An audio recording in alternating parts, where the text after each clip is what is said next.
Hi, my name's Matt Forsyth. I'm from the churches team here at All We Can. Delighted that you can be here with us for this short sermon. I want to reflect a little bit about the words from Mark's Gospel, starting in chapter 1, taken from verse 9, all the way down to 15 as well. And before I do so, there's a famous musician that once sang the words to this effect: life is a roller coaster. Life is a roller coaster. Don't worry, I'm not going to sing it for us today. But the words, I think, stand so true and so pertinent to, I feel, what we're going through for the last 12 months during this pandemic. Life feels like a roller coaster, doesn't it? We have the highest of high moments, but also we have some of the lowest of low moments too. Maybe you can resonate with that today. Maybe you too have felt those high moments, but also those wilderness moments that we speak about and we are seeing here in the text today. Those moments of difficulty, maybe they've been caused by COVID-19 itself. But actually, interestingly, as we pick up this account of Jesus' baptism, what's interesting to note from the very beginning is that the baptism story is told through all the accounts of the Gospels. So obviously it must have some severe importance, because when we compare that to obviously the birth of Christ, which is still incredibly important, it's only accounted for in 2 of the Gospels. But interestingly, the baptism is encountered in all 4. But what's really interesting is when we see there Jesus being baptized by John the Baptist, and he was coming up from the water, we begin to see the heavens open. The heavens are torn apart, and the Spirit descends like a dove, that we are told in Mark's Gospel. There, in that moment, in that scene played out, we see the triune God turn up in full fashion. Because there we have the Son of God in the water, being baptized by John the Baptist. As he's baptized, the heavens open, and like a dove, the Spirit descends. And there the Father then begins to speak from heaven. You are my Son, the beloved, and with you I am well pleased. Those truths that the Father speaks over the Son are also truths that we can take on for ourselves, because it's to this effect. Maybe you want to repeat after me. I am loved. I'm a child of God, and He is pleased with me. Come on, repeat after me. I am loved, I'm a child of God, and He is pleased with me. One last time, let's declare that for us for today. I am loved, I'm a child of God, and He is pleased with me. You see, in that moment, in the waters, we are recognizing, the water tells us who we truly are. The waters tell us who we truly are. We are loved, we're a child of God, and He's pleased with us. And what's striking is that Jesus had not even done a miracle for what we know about as it pertains to what we see in the Gospels. Jesus hadn't gone and started healing the sick and curing the blind. He hadn't gone and done those incredible things, hadn't even gone to the cross. But yet, before all of that, God the Father declares His love for His child. And that is true for us today.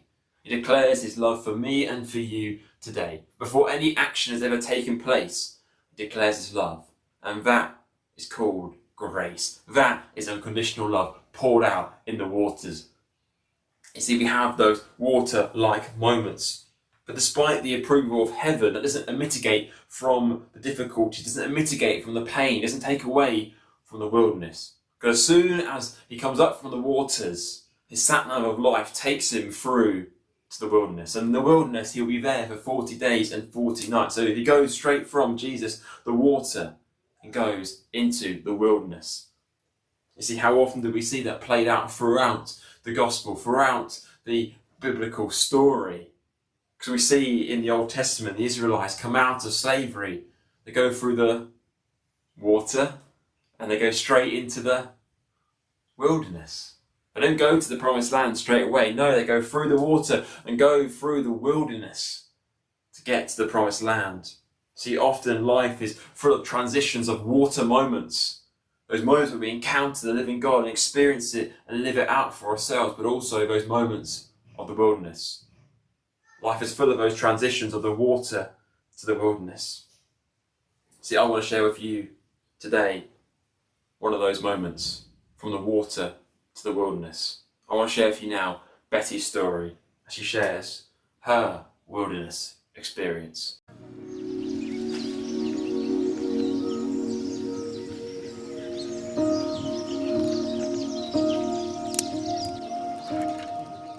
My husband promised to take care of me and our 7 children, but he abandoned his responsibilities. Now I'm the mother and father. I dig other people's fields or cut sugarcane to get a little money for my family and for my son to go to school. Sometimes I fetch water for people to make ends meet. Change begins with a bike. Change begins with your regular support.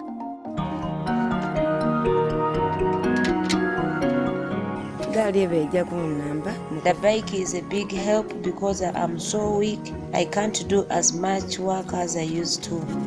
And with the bike, my son can fetch water for people in the community and earn a living. The bike has also helped with his health. He's diabetic and his legs used to swell with the long walk to school. It has made a big difference. If God allows, my son will become a successful man, and I won't have to dig other people's fields anymore. Change begins with a bike. Begin this journey as a regular giver. See the cycle of poverty broken for £6 a month.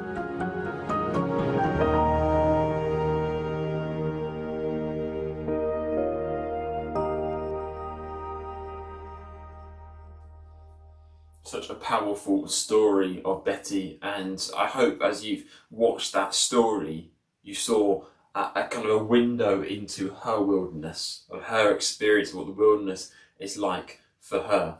7 children, the joy that comes with those children, but yet the difficulty and the pains that comes with being able to provide and to ensure that they have the best for the future that they have before them and see their potential fulfilled.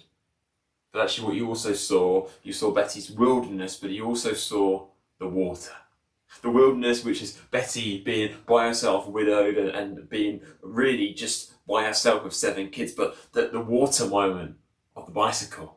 The bicycle being that sign of hope for her children, for her son in particular, so he can go and earn an income. He can be able to earn an income despite his own medical needs as well. The water and the wilderness. You see, I hope that encourages you that, yes, life is often ebbs between the transitions of the water and the wilderness, but yet, despite in the wilderness, there are moments that will bring us out of the wilderness. There are things that will bring us out of the wilderness. I want to share with you 3 things, if I can, just very quickly, that will help us be able to go from the wilderness to the water. Number 1, knowing where you are.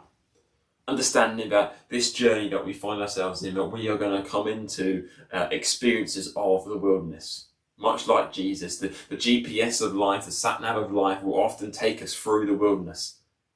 I mean, take the Israelites for example. They themselves were freed from slavery, but they went through the water, didn't they? I mean, they didn't go straight to the promised land. They went through that's right, the wilderness. And you see, same for us. We have to understand where we find ourselves in. And you might have heard this phrase often, this pandemic said, that we're all in the same storm, but we're all in different boats. Understanding that the wilderness will come at us in different moments and different ways in our life, and it won't be the same as someone else's wilderness. It's really important for us to remember that, know where we are with Christ. The second thing, and importantly, know where your help comes from. Know where your help comes from. Angels came and ministered to Jesus after the wilderness. It says there in Mark's Gospel. And, angels waited on him. So after he was tempted, after he kind of denies Satan and his temptations, the angels were there, descended and there with Jesus. Know where your help comes from. Know where you can anchor your faith and your life today. Know that actually through that faith you'll know where your help comes from. It comes from that Father in heaven who descends his Spirit to you like that dove and speaks those words of affirmation to you. You are loved, you are a child of God, and he is pleased with you today. Know where your help comes from. And the first thing is that actually not only do we need to see ways out of our own wilderness through the help of God, but we can be bringers of change of others' wilderness experiences.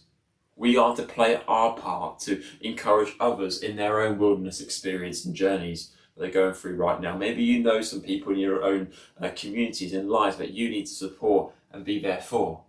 But also, as you saw that video of Betty as well, see how actually your support for All We Can, your regular support of £6 a month, can help bring about change from her wilderness experience and others just like her who have stories just like Betty, who are going through their own wilderness experience due to the pandemic and due to their situations they find themselves in as well. Know that you and your support can help bring them out of the wilderness and help them experience those water-like moments. Those are the three things that I want to encourage us in today: the water and the wilderness. Know that we will go through the water and go through the wilderness, but know these things. Know where you are, know where your help comes from, and know that you can make a difference in someone else's wilderness experience today. I pray that wherever you are today, that we might respond to that call that God has given us.